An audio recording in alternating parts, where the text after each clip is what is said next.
안녕하세요. 평생을 읽고 쓰는 글 어떻게 하면 잘 읽고 잘 쓸 것인지 생각하는 말과 글입니다. 생각과 과장이라는 말을 들어보셨죠? 글쓰기에 있어서 이것이 필요하기 때문에 특히 주제를 실현하는 그런 작업에 있어서는 이런 과정들이 꼭 필요하기 때문에 말씀을 드리려고 합니다. 읽어볼게요. 만화 형상화와 관련해 스콧 맥클루드는 다음과 같이 말한 바 있다.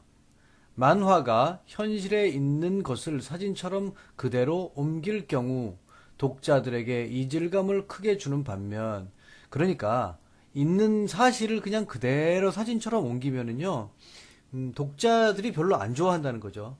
반면 그것의 특징을 잡아 간략화, 단순화하고 혹은 과장시켜서 아이콘, 시각 이미지로 나타내면 작품 몰입도를 높일 수 있다. 그러니까 필요 없는 것을 확 줄이고 필요한 것은 키우라는 거죠. 그리고 그래서 과장시키라는 거죠. 이는 만화가 현실을 있는 그대로 세밀하게 표현할 경우 독자의 몰입을 기대하기가 힘들다는 말이다. 이런 이유에서 만화 작가가 대상, 즉 현실을 있는 그대로 복제하는 일은 거의 없다. 대개 몇 가지 기법들을 통해 그것을 변형한다. 대표적인 만화 표현 기법으로 생략과 과장이 있다. 대개의 작가는 만화 제작 과정에서 불필요한 부분은 생략하고 강조하고 싶은 부분은 과장함으로써 대상을 적절하게 변형하는 것이다. 생략이 없으면 지루해지기 쉽고 과장하지 않으면 만화 특유의 재미가 없기 때문이죠. 드라마 보시면은 어머니들이 뭐 충격적인 소식을 듣고 뭐 쨍그랑 접시 떨어뜨리면서 뒷목 잡고 이러면서 쓰러지시죠. 우리가 일상생활에서 그런 분들 몇 분이나 보셨어요? 거의 없죠. 그렇다면은 왜 그렇게 드라마에서는 단골 메뉴로 그렇게 사람 뒷목 잡고 쓰러지게 만들까? 그것은 과장이죠, 과장. 글을 쓸 때도 중요하지 않은 부분은 확 줄여서 생략을 해버리고 또 축소, 단순화, 간략화하고 중요한 것은 과장시켜서 튀기라는 얘기입니다. 우리 아이들이 간략하게 쓰는 것은 뭐 워낙 그 습관이 잘 돼 있어가지고 간략하게는 쓸 수 있지만은 과장시켜서 자세하고 세밀하게 쓰는 것은 좀 어려워요. 그래서 그 방법, 어떻게 하면은 그런 능력을 키울 수 있을까? 그 방법을 제가 좀 제시해 보려고 합니다. 주제를 강조하기 위한 표현 연습이죠. 일단 요 만화가 있어요. 만화, 아이 둘이서 책 보라고 했는데 자니까 엄마가 아이고 공부 좀 책 좀 보라고 했더니 둘 다 자네 하고 한심해 하고 있으시죠. 자, 이것을 일단 먼저 주제를 잡아야 돼요. 주제는 열심히 공부하자 그 정도, 아니면은 하는 일을 성실히 하자 이렇게 주제를 잡을 수도 있겠죠. 그러면 여기에 맞게 제목을 붙이는 겁니다. 엄마가 이러고 있으니까 공부 좀 하라 그랬더니, 아니면 책을 좀 보라고, 동생과 책을 보라고 했더니 이렇게 제목을 잡아도 좋겠죠. 그 다음에 그 밑에를 써야 되는데 어떻게 쓰냐 하면은요, 우리가 앞에서 주제를 구현하는 방법으로 육하원칙, 강조하기, 흉내내는 말, 느낌, 생각 쓰기, 대화글 쓰기를 배웠어요. 그러면 그런 것들을 이용해서 언제, 점심때, 언제 어디서, 소파에서 무엇을, 책을 보았다. 어떻게 소파에 앉아서 동생을 데리고 보았다. 이런 식으로 쓰는 거죠. 흉내내는 말, 강조하기는 공부를 열심히 하자를 주제로 설정했다면은 공부 열심히 하지 않은 것을 강조해서, 내가 잠자는 것을 오히려 더 강조해서 쓰면 좋겠죠. 흉내내는 말은 여기 나와 있네요. 그리고 글 사이사이에 느낌과 생각을 넣어주시고, 또 엄마가 무슨 말을 했을까요? 동생 데리고 공부 좀 하라 그랬더니 몇 분을 못 참고 자냐? 이렇게 해서 여기를 꽉 채워주시는 겁니다. 이해가 되셨을지 모르겠네요. 자, 다시 한번 요약해서 말씀드리면은 제목 적고 주제 적고 이 내용들을 육하 원칙, 강조하기, 흉내내는 말, 느낌, 생각, 그 다음에 대화글을 이용해서 이것을 최대한 스토리를 자세하게 써보라는 이야기죠. 또 하나의 자세히 쓰기 방법, 주제를 강조하기 위한 연습은요. 최대한 우리 눈에 보이는 것들을 자세하게 정밀하게 말로 표현을 하는 거예요. 제목을 아름다운 종과 닭목이라고 했네요. 중심 문장은 종과 닭목이 있다. 종과 닭목이 어떻게 있어요? 이 뒷받침 문장이 그것을 좀 더 자세하게 설명하고 있겠죠. 종은 쑥색이다. 쑥색이죠. 종의 맨 위에는 음통, 소리가 빠져나가는 통이에요. 음통이 솟아올라와 있다. 상단부에는 요철 모양의 흰색 선이 빙 둘러 그려져 있다. 이렇게. 요철 사이에는 네모 모양의 무늬가 있다. 중간 부분에는 종을 때리는 부분이 꽃 모양으로 새겨져 있다. 여기죠. 아랫부분에는 하얀 줄이 종을 빙 돌아가면서 그려져 있다. 여기 하얀 줄이 이렇게 있죠. 닭목은 검은색의 두 줄에 매달려 있다. 자, 요것을 닭목이라고 하죠. 종을 때리는 나무죠. 줄에 매달려 있죠. 밤색의 긴 닭목은 금방이라도 칠 듯이 종을 향해 있다. 그렇죠? 종과 닭목의 아래에는 그림자가 드리워져 있다. 눈에 보이는 그대로 적어주시는 겁니다. 그런데 막 적는 게 아니고요. 자, 여기 보시면은 종은 쑥색이다 그래 놓고 종에 대한 이야기가 이만큼 있죠. 이만큼이 종에 대한 이야기죠. 그 다음에 또 종에 대한 표현을 할 때는 전체적으로 쑥색이다. 그 다음에 위에서부터 아래로 이렇게 묘사가 돼 있죠. 그 다음에 줄을 바꿔서 닭목에 대한 이야기가 되어 있죠. 이런 식으로 마구잡이로 막 이렇게 자세하게 묘사하는 게 아니고 그 순서대로 종을 표현할 때는 종만 표현하고 닭목을 표현할 때는 닭목만 표현하고 또 위에서부터 아래로 하든지 왼쪽에서부터 오른쪽으로 하든지 어떤 규칙을 세워서 묘사하시기 바랍니다. 자, 이 사실에 대한 생각. 자, 이 종과 닭목을 보고 어떤 생각을 했나? 지난 여름방학 때 경주에 갔다. 경주 박물관에서 이 종을 보았다. 생각보다 훨씬 컸다. 신라 사람들은 종만은 드는 기술이 아주 뛰어났다는 것을 짐작할 수 있었다.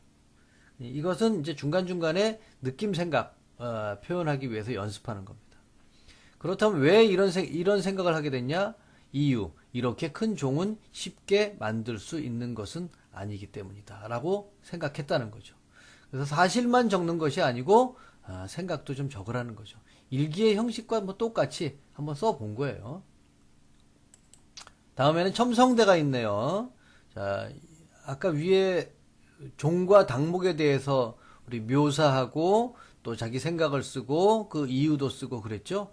이와 똑같은 방법으로 제목도 붙이고 또 중심 문장도 넣어주고 그다음에 뒷받침 문장도 쓰고 이 사실에 대한 생각 그다음에 왜 그런 생각을 하게 됐는지 이유도 적어 달라는 거죠. 묘사할 때는 아까 말씀드렸던 것처럼 맨 위에서부터 아래로 쓰던지 아니면 아래에서부터 위로 쓰던지 그거는 알아서 쓰시면 좋겠습니다. 이렇게 위와 똑같은 방법으로 이 글을 첨성대에 관한 묘사를 자꾸 하다 보면은요 실력이 늘 거예요. 연습을 하는데 어떻게 실력이 안 늘겠습니까? 집에 프린터가 없으신 분들을 위해서 이거 준비했는데요. 집에 신문이 있거나 잡지라든가 뭐 이런 것들 있죠. 그 사진을 오려가지고 붙이는 거예요. 표현 방법. 신문에서 마음에 드는 사진이나 그림을 오려 붙이고 먼저 중심 문장을 쓰고 그다음에 뒷받침 문장을 쓰고 그렇죠? 뭐 제목은 뭐 당연히 써야 되겠죠. 그다음에 위에서 아래로 표현을 하든지 왼쪽에서 오른쪽으로 묘사를 하든지 그렇게 한번 표현을 해보라는 거죠. 이렇게 저 표현을 하고 이 사실에 대한 생각을 쓰고 이유를 쓰라는 거죠. 이것은 프린트가 컴퓨터 프린터 없는 집도 있죠. 없는 가정에서 주제를 강조하기 위해서 연습해 보시라고 제가 이거를 또 따로 마련했습니다. 앞에서 무슨 그림 뭐 이런 거 가지고 자세히 쓰기 연습을 주제 표현하기 위한 연습을 했는데요. 이번에는 만화를 중심 문장과 뒷받침 문장을 사용하여 최대한 자세히 표현하세요. 아이가 블록 쌓기 놀이를 하고 있죠. 그러면 중심 문장 아이가 블록 쌓기 놀이를 하고 있다. 그 다음에 뒷받침 문장 어떻게 하고 있는지 뭐 블록을 뭐 하나, 둘, 셋, 넷, 다섯, 여섯, 뭐 7째 칸을 올리려 하고 있죠. 뭐 그 다음에 표정이 아주 좋아요. 웃고 뭐 만족스러운 표정이죠. 그러나 방은 좀 지저분하고 여기 태권브이도 누워 있네요. 요거에 대해서 자세하게 이렇게 묘사를 해주는 거죠. 그 다음에 이 만화를 육하원칙, 강조하기, 사실 플러스 생각에 맞추어 이야기를 꾸며보세요. 그랬죠. 이 이야기의 그 스토리를 꾸미라는 거죠. 뭐라고 하냐면은 아이가 다 만들어 놓고 매우 기뻐하고 있어요. 그러니까 엄마 청소해야 되니까 잠깐 나가서 놀아라 그랬어요. 그래서 엄마가 청소를 깨끗하게 했나 봐요. 아이가 들어오네요. 왔니? 손 씻고 저녁 먹어라. 집에 가보니까 자기 방에 가보니까 하나도 없어. 이게 청소입니까? 그러니까 엄마가 이 아이가 울면서 엄마 나쁘다고 그렇죠. 자, 이것을 언제 어디서 누가 무엇을 어떻게 왜에 맞춰 가지고 써 보시고 뭘 강조해야 될까요? 아이 입장에서 엄마가 나쁘다는 걸 강조해야 되겠죠. 그 다음에 어떤 사실만 쓰지 말고 사실을 쓴 다음에 생각, 또 사실 쓴 다음에 짤막한 생각, 사실 쓴 다음에 짤막한 생각, 이렇게 스토리를 만들어 보시라는 겁니다. 다음 그 만화를 가지고 위에 그 만화를 가지고 대화글 쓰기 방법 우리 6가지 배웠죠. 뭐 말한 사람의 이름을 밝히는 방법, 말한 사람의 행동을 밝히는 방법, 말 듣는 사람의 행동을 밝히는 방법, 그 다음에 뭐 말했다 대신에 다른 말, 뭐 소리쳤다, 뭐 있죠. 생각이 잘 안 나네. 뭐 그런 것들 표현해 주시고, 그 다음에 계속 연타로 대화글을 날리는 방법, 그걸 이용해서 대화글을 써보시고, 다음 요거는 이제 생각 쓰기에 관련된 건데요. 위 만화와 관련한 느낌과 생각을 쓰세요 그랬죠. 그래서 앞 내용에 나타난 문제점이 무엇인지 쓰는 것이고, 그 문제의 원인이 무엇인지 쓰고, 문제를 어떻게 해결할 것인지 구체적인 방법을 쓰고, 요게 중요해요. 구체적인 방법. 그냥 원칙적으로 그러니까 예를 들어서 한번 해보면은요, 문제점이 뭡니까? 엄마가 아이의 의견을 무시하고 그 장난감을 다 치워버린 거죠. 청소라는 이름으로. 원인이 뭡니까? 아이의 의견을 무시했기 때문이죠. 아이를 배려할 줄 몰랐기 때문이죠. 그렇다면 구체적인 방법? 그럼 뭐 보통 노력한다. 엄마가 아이를 이해하도록 노력한다. 이거는 안 돼요. 구체적인 방법을 쓰라는 거죠. 엄마가 아이와 대화를 통해서 좀 더 구체적인 대화를 통해서 저 장난감을 어떻게 할 것인지 이야기를 한 다음에 그것을 뭐 합의하에 처리를 한다. 이런 식으로 구체적인 방법을 제시하라는 거예요. 그래야지 그것이 나만의 개성 있는 일기가 됩니다. 자, 4번. 문제가 해결되면 어떻게 될까요? 엄마와 아이 사이의 갈등이 사라지겠죠. 그 다음에 생활 속에서 엄마가 해야 할 일 뭡니까? 아이의 의견을 충분히 반영시켜야 되겠죠. 자, 지금까지 주제를 어떻게 표현할 것인지 그 연습할 수 있는 방법에 대해서 말씀드렸어요. 이것을 사용해서 주제에 해당하는 부분의 분량을 어떻게 늘릴 것인지 구체적인 연습 방법 알려드렸으니까요. 많이 연습해 보시기 바랍니다. 오늘은 여기까지 하겠습니다.